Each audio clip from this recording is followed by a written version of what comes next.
All right, so I just got done watching episode 12 of PlayBoyy, and what exactly the fuck did I just watch? Because what was that? What was that? Like, I don't. Was it supposed to be a filler? Was it like what was the point of the episode? Like it. Like I know a lot of people like Tina and Zoe, but I could like they not giving me nothing. They not.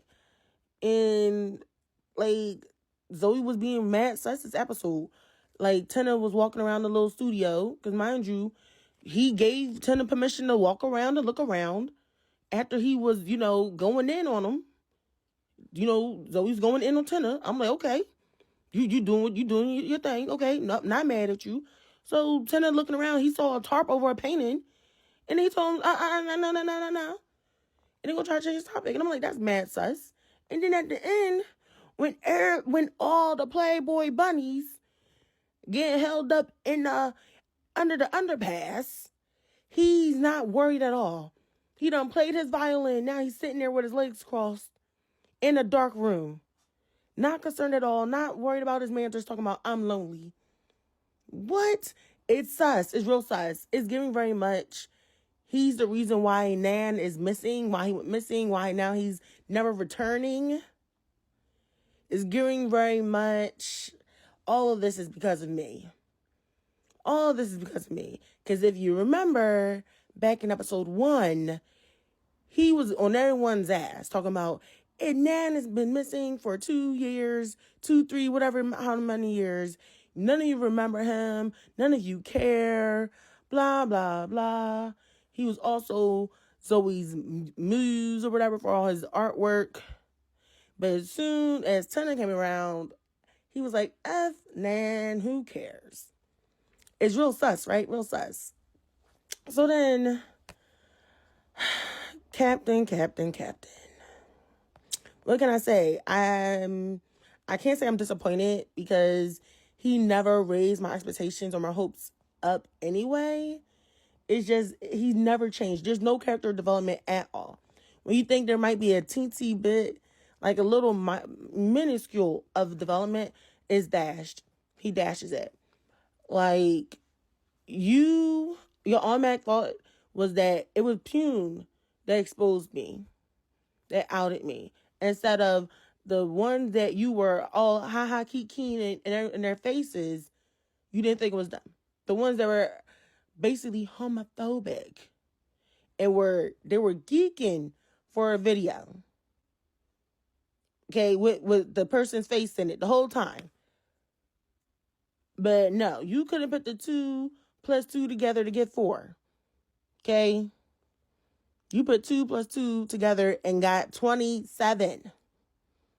You got Pune. Mind you, the only person in that locker room besides the coach that was nice to you.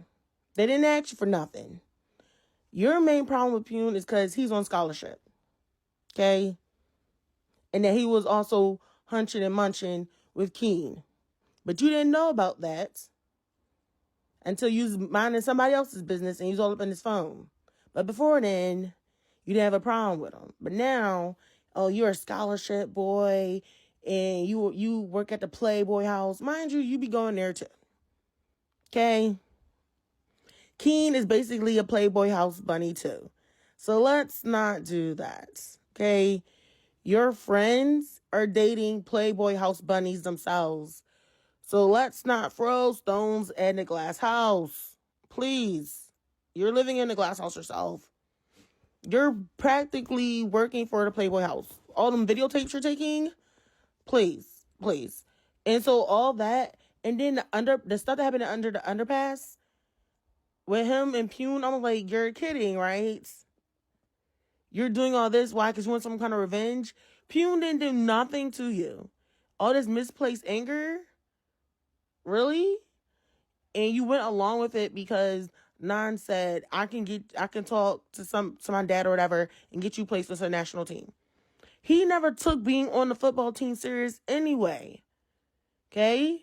And then now all of a sudden y'all scared because Jason Lee's people done ran up and holding pew-pews to everybody's head and talking about, oh, for revenge, the jump, you gotta well, not even jump, but with Tenna and Song gotta have they gonna be hunching and munching on jump.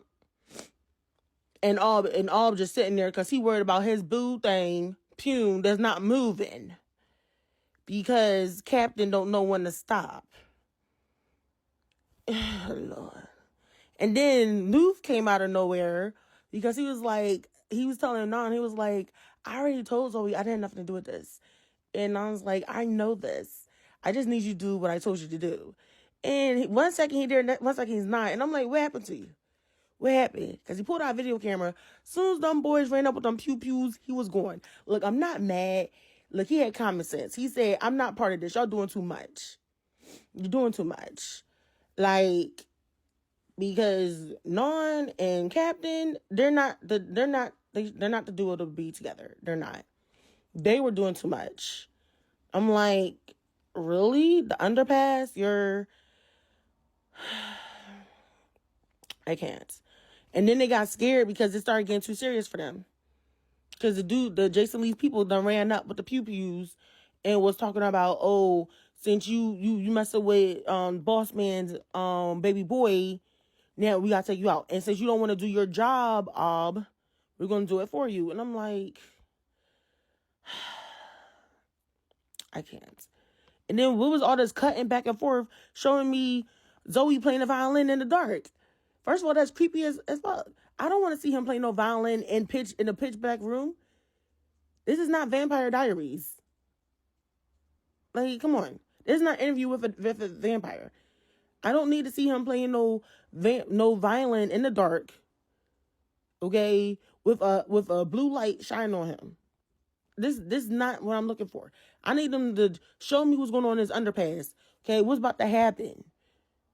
Okay, and then it's cut talking about for next week. Now everybody got pew pew pointing at them. Okay, because Jason Lee is still pissed.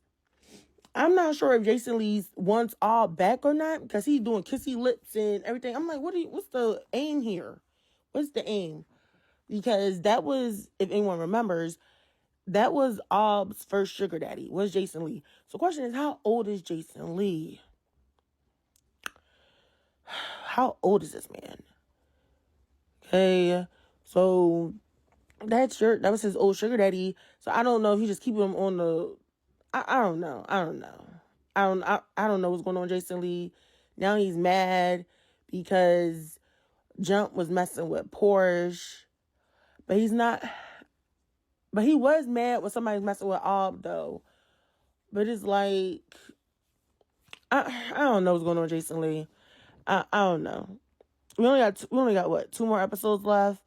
They need to wrap it up because again, the original plot of this show was finding out what happened to Nan. What I already pronounced his name. We are deviating. Every episode we deviate. I don't know what's gonna happen. I don't know if we're ever gonna figure out what happened to that twin. Now for Pop, I felt kind of scared because he was sitting in a room in the dark. He was calling his man. I was like, I hope ain't nothing happened to him. And then he started looking at the essay or story that Noof done wrote. And I was like, don't do nothing crazy. Don't get mad and delete it. Because Noof not there all the time in his head. He do some crazy stuff. Pop, I be worried about you. Don't do it. So then he stopped looking at it. And I was like, good. Look inside nose. So he started looking at his pictures or whatever. And I was like, oh, that's nice. Then he went to the deleted pictures in the recycle bin. And he saw a video. And I'm like, oh, please don't do nothing crazy. Don't do nothing crazy. Don't toss the computer. Don't do it. But it shows for next week that he's going to confront Noof. And I'm like, I don't know how it's going to pan out. Because it looked like they live on the top floor. And, y'all know Noof, he got a pew-pew too. And I'm like, I'm kind of nervous. But yeah, I don't really feel bad for anyone. Only ones I really feel like kind of nervous about are what's his name? Pop, Pune, and Keen. Those are my favorites. I don't want anything happening to them. Those are the only ones I feel kind of like upset or I feel like injustice for. Everyone else is kind of like, I like Ob too. But everyone else, I really don't care. If anything happens to them, that's their problem. That's their karma. Oh, well.